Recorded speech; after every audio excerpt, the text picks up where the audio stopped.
Genesis 37. Why, thank you. And Yaakov dwelt in the land of his father's sojournings, in the land of Canaan. This is the genealogy of Yaakov. Joseph, being 17 years old, was feeding the flock with his brothers, and the young man was with the sons of Bilhah and the sons of Zilpah, his father's wives. And Joseph brought an evil report of them to his father. And Israel loved Joseph more than all his children, because he was the son of his old age, and he made him a long robe. But when his brothers saw that their father loved him more than all his brothers, they hated him and were not able to speak peaceably to him. And Joseph dreamed a dream and told it to his brothers, so they hated him even more. And he said to them, "Please listen to this dream which I have dreamed. See, we were binding sheaves in the midst of the field, and see, my sheaf rose up and also stood up. And see, your sheaf stood all around and bowed down to my sheaf." And his brothers said to him, "Shall you indeed reign over us? Shall you indeed rule over us?" So they hated him even more for his dreams and for his words. And he dreamed still another dream, and related it to his brothers, and said, "See, I have dreamed another dream, and see, the sun and the moon and the 11 stars bowed down to me." And he related it to his father and his brothers, and his father rebuked him, and said to him, "What is this dream that you have dreamed? Shall we, your mother and I, and your brothers indeed come to bow down to the earth before you?" And his brothers envied him, but his father guarded the word. And his brothers went to feed their father's flock in Shechem.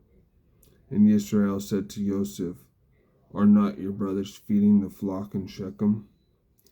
Come, I send you to them."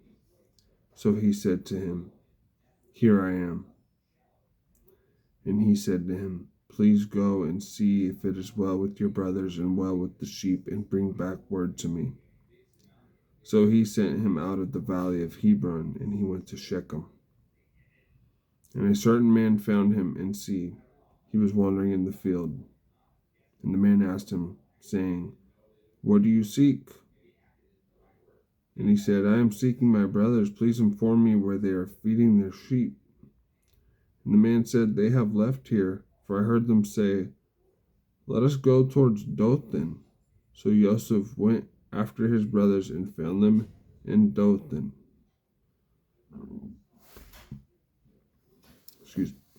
And they saw him from a distance. Before he came near them, they plotted against him to kill him. And they said to each other, "See, this master of dreams is coming.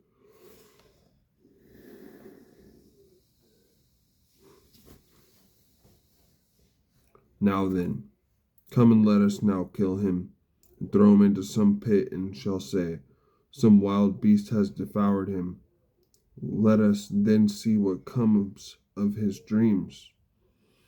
But Reuben heard and rescued him from their hands, and said, "Let us not strike his being."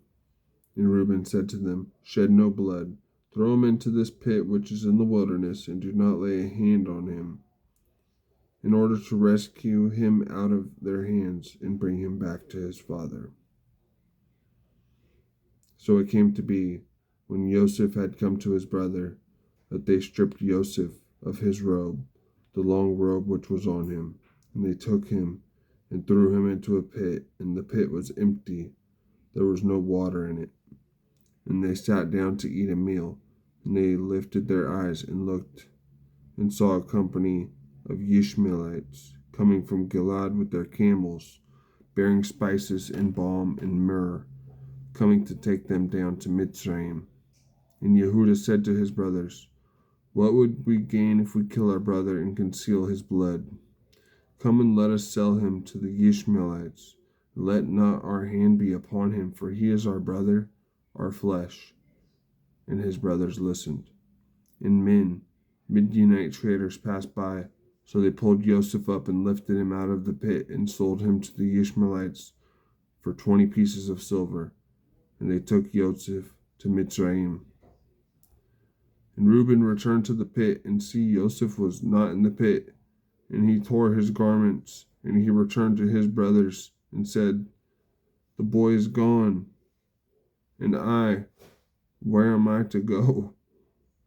So they took Joseph's robe, slew a male goat, and dipped the robe in the blood, and sent the long robe and brought it to their father, and said, "We have found this. Please look, is it the robe of your son or not?"